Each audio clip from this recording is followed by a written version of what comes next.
জি বাংলা থেকে plus Tollywood আর বলিউডের যে কোনো শিল্পীদেরকে নিয়ে উনি অনুষ্ঠান করেন। আমার মৌমিতাদি আপনাদের খুবই কাছের মানুষ, প্রাণের মানুষ উনি।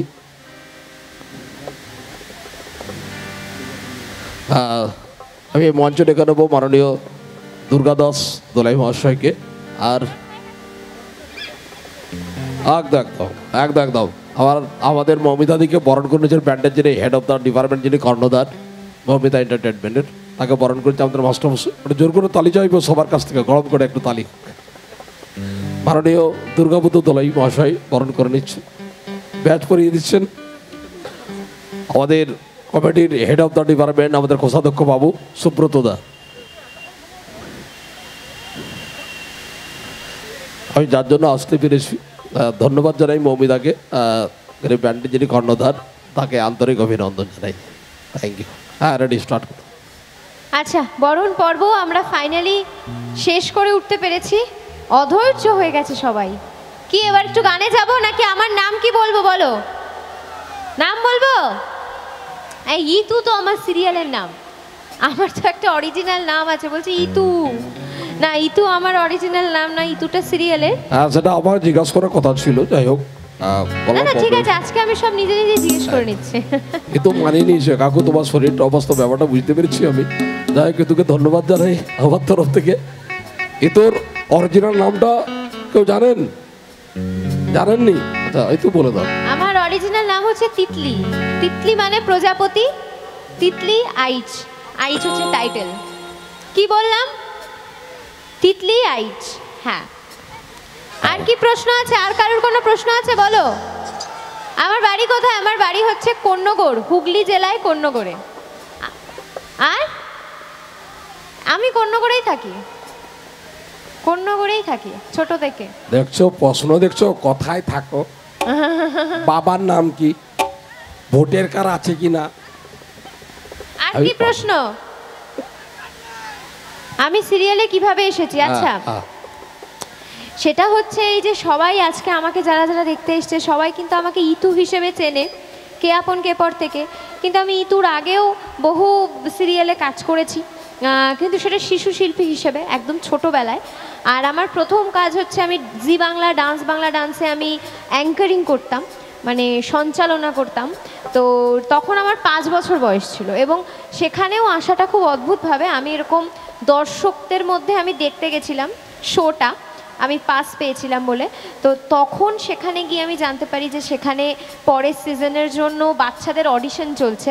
তো সেইভাবে আমার মানে সেই দিনই অডিশন হয়ে যায় এবং আমি সিলেক্ট হয়ে যাই খুব মানে ভগবানের আশীর্বাদে। তো আমাকে কোনো স্ট্রাগল করতে হয়নি এবং তখন ছিলেন ডান্স বাংলা ডান্সের মহাগুরু মিঠুন চক্রবর্তী।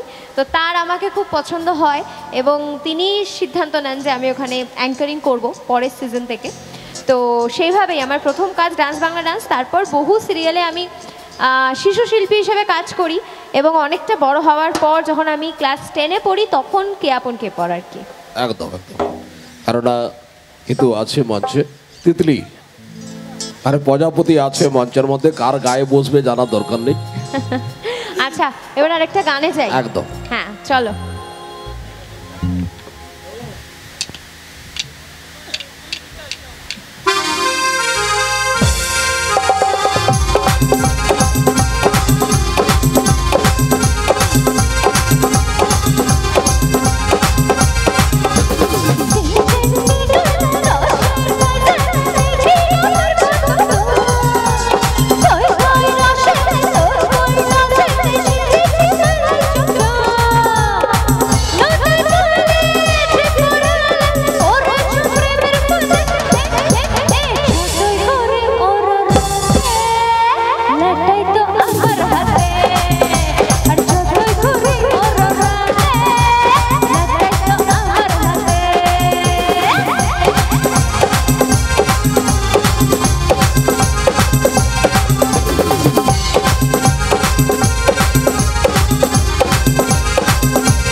আচ্ছা একটু জোরে হাততালি হোক। এই যে এত দিদিরা জিতলো, তার মানে এখন ইচ্ছা করে আর হাততালি দিচ্ছে না।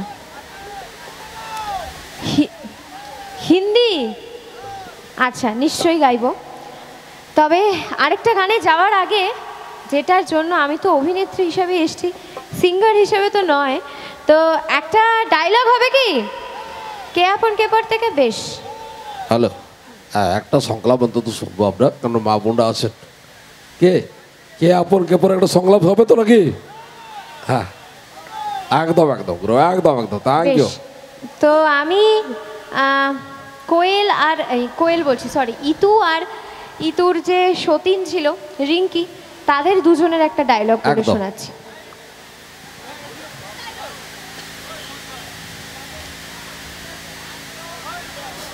হ্যাঁ রিঙ্কি দিদি, তুমি ঠিকই বলেছ। আমি হয়তো এ বাড়ির কাজে, কিন্তু বিশ্বাস করো রিঙ্কি দিদি, তুমি ঠিক যেভাবে বললে সেভাবে নয়। আমি জানি দাদুকে কখন ওষুধ দিতে হবে, ঠাম্মির কখন পায়ে ব্যথা করে, সার্থক দাদাকে কখন কফি দিতে হবে, কোয়েল দিদি কখন স্কুল যাবে, জবাবার কখন মন কেমন করে, আমি সব জানি। কারণ ইতু শুধু হে পরিবারে কাজই করে না, ইতু এই সেনগুপ্ত পরিবারের প্রত্যেকটা মানুষকে খুব ভালোবাসে। এই সেনগুপ্ত পরিবারের সকলে ইতুর খুব কাছের, ইতুর খুব নিজের। আর জানো তো রিঙ্কি দিদি, আজকে তুমি আমাকে এত অপমান করছো, এত ছোট করছো, কারণ আমি পড়াশোনা জানি না, আমার কোনো নিজের পরিবারের কেউ নেই, আমার কোনো গুণ নেই, কোনো পরিচয় নেই, তাই। কিন্তু জানো তো, আমার জবা মা বলে মানুষ চাইলে নাকি সব কিছু করতে পারে। দেখো না, আমার জবা মাও তো আমারই মতন এবারের কাজের মেয়ে ছিল। জবা মা যদি নিজের মনের জোরে পড়াশোনা শিখতে পারে, উকিল হতে পারে, এতগুলো গরিব মানুষের পাশে দাঁড়াতে পারে, বিনামূল্যে বিনা স্বার্থে তাদের উপকারে আসতে পারে, তাহলে তাহলে আমি কেন পারবো না রিঙ্কি দিদি? আমিও তো আমার জবা মারি মেয়ে, নিজের মেয়ে না হলেও নিজের মায়ের মতন আমি জবা মাকে সবসময় ভালোবেসছি। কারণ জবা মা না থাকলে তো এসব বেঁচেই থাকতো না। হিতুকে তো জবা মা নতুন জীবন দিয়েছে। এ পরিবারের বিরুদ্ধে গিয়ে, সমাজের বিরুদ্ধে গিয়ে জবা মা ইতুকে সার্থকের সঙ্গে বিয়ে দিয়েছে। যে এই সার্থকের বউ হওয়া তো দূরে থাক, পাশে দাঁড়ানোর অব্দি কোনো যোগ্যতা ইতুর নেই। তারপরেও শুধুমাত্র ইতুকে একটা ভালো জীবন দেওয়ার কথা ভেবেছে জবা মা, ইতুকে ভালো রাখার কথা ভেবেছে। আর আজ যখন তোমরা সকলে জবা মাকে খারাপ কথা বলছো, অপমান করছো, শুধুমাত্র আমার মতন একটা অশিক্ষিত মেয়ের সঙ্গে সার্থক দাদাকে বিয়ে দিয়ে দেওয়ার জন্য, তখন আমি কি চুপ করে থাকতে পারি বলো? আমি চুপ করে থাকলে যে আমি জবা মাকে আমি হেরে যেতে দেব না রিঙ্কি দিদি। ইতু কিছুতেই ইতুর জবা মাকে হেরে যেতে দেবে না, ইতু কিছুতেই ইতুর জবা মাকে সকলের সামনে নিচু হয়ে যেতে দেবে না। তাই আজ ইতু সকলের সামনে দাঁড়িয়ে কথা দিল, ইতু পড়াশোনা শিখবে, নিজের পায়ে দাঁড়াবে, আর সেনগুপ্ত পরিবারের যোগ্য বৌমা হয়ে উঠবে, সার্থক সেনগুপ্তর যোগ্য বউ হয়ে উঠবে ইতু। কথা দিল ইতু, কথা দিল সকলকে। Thank you. জোর করে তালি চাইবো সবার কাছ থেকে। সত্যি কি বউ হবে সেটা ওর ব্যক্তিগত ব্যাপার বস, আমি বলতে পারবো যে সত্যি কি বউ হবে। সত্যি কি কি হবে? মানে সত্যি কি বউ হবে? বউ তো ইতু তো এমনি বউই ছিল সার্থকের, আর কি বউ হবে? এরা না সিরিয়াল দেখে না, দেখো ভুল ভাল প্রশ্ন করে। সত্যি কি বউ হবে? একটা কথা বলি, আমার বন্ধুরা কেউ সিরিয়াল দেখেনি, আমি দেখিনি মানে আমার বন্ধুরা দেখবে। সিরিয়াল মানে চুয়া রুটি পোড়া ডাল, চুয়া রুটি পোড়া ডাল, সে হচ্ছে সিরিয়াল। আর একটা কথা বলি, সিরিয়াল না থাকলে আমার বৌদিদের যে মুখটা ধান সিদ্ধ হাঁড়ি দেখছো, এত বড় হবে, এত বড়। হ্যাঁ, সেটা করাই তো স্বাভাবিক, কারণ কি আমার বৌদিরা, আমার দিদিরা সকালবেলা থেকে উঠে কত কাজকর্ম করে, একদম। এবং তারপর দিনের শেষে তো একটু তো দরকার হবে এন্টারটেনমেন্টের, একটু একদম, একদম, রিফ্রেশমেন্টের।